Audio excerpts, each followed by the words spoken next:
Hi, I'm Eric with PRIMUS, and today I'd like to show you how to use a multi-fuel stove. And the reason why you want to use liquid fuel in your stove can be various reasons, but one of them is if you're out traveling or on an expedition, it might be easier to find liquid fuel instead of a gas canister. And the other scenario is if you're out a lot in the wintertime, it actually works a little bit better and stable in cold conditions. There are different types of liquid fuels to use. We primarily recommend the power fuel that we have, that is like a really clean kind of gasoline. But you can use basically any petroleum-based fuel.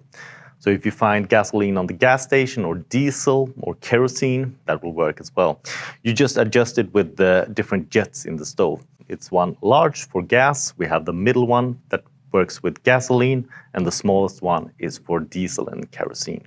Usually you use a stove outside, but for the sake of this video, I'm gonna actually ignite it here indoors. But we're taking precautions to bake that in a safe way.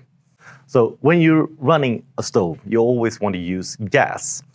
And even if it's liquid fuel you're using, you want to use that in a gas form. So we need to vaporize the fuel before it gets into the burner. So for that reason, we need to prime the stove first. So what we do is that we start with opening up the bottle and putting the pump back in.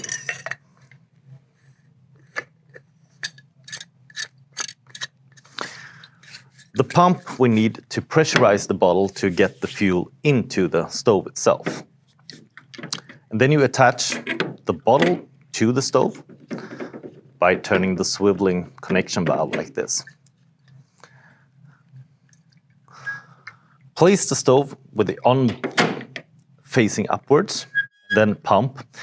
And depending on how much fuel you have in the bottle and how much air rather, you need to pump more or less. If it's a full bottle, we recommend around 20 pump strokes. But if you've used fuel, then you need to pump more.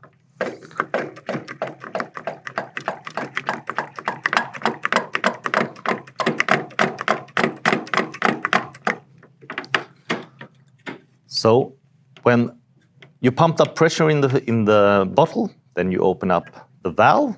First, the valve you have on the bottle, and then the valve on the stove itself. Now we do it to let some liquid fuel out for the priming process. So open the valve for about 3 to 5 seconds, and you will see liquid fuel coming out in the center of the burner, like this.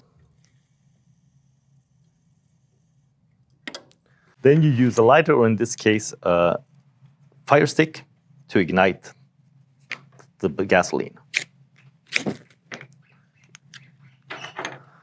And then let this burn without any valves open until the flames starting to go down and we have reached a higher temperature in the stove itself.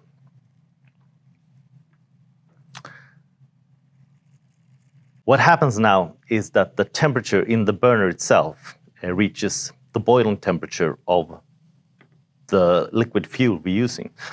When the flame's starting to get lower and like below the rim of the burner itself, we can slowly turn up the valve at the burner.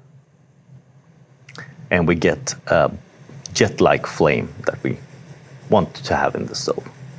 When we're gonna turn the stove off, instead of turning off the valves, we need to flip the bottle over so it lies in its off position.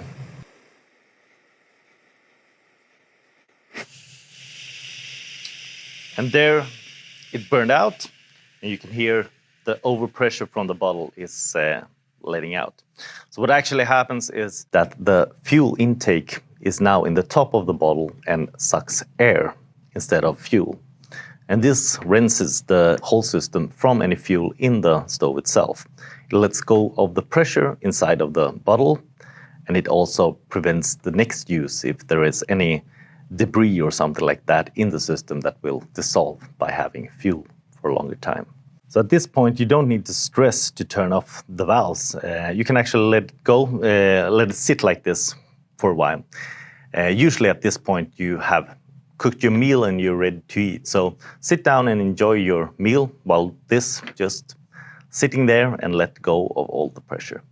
When it's time to pack together the stove and it has cooled down, then turn off the valves, both at the stove and at the pump end.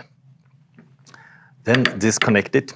Preferably, you can let it be in the off position, and that way there's extra precautions that you will not have any leak when you disconnect it.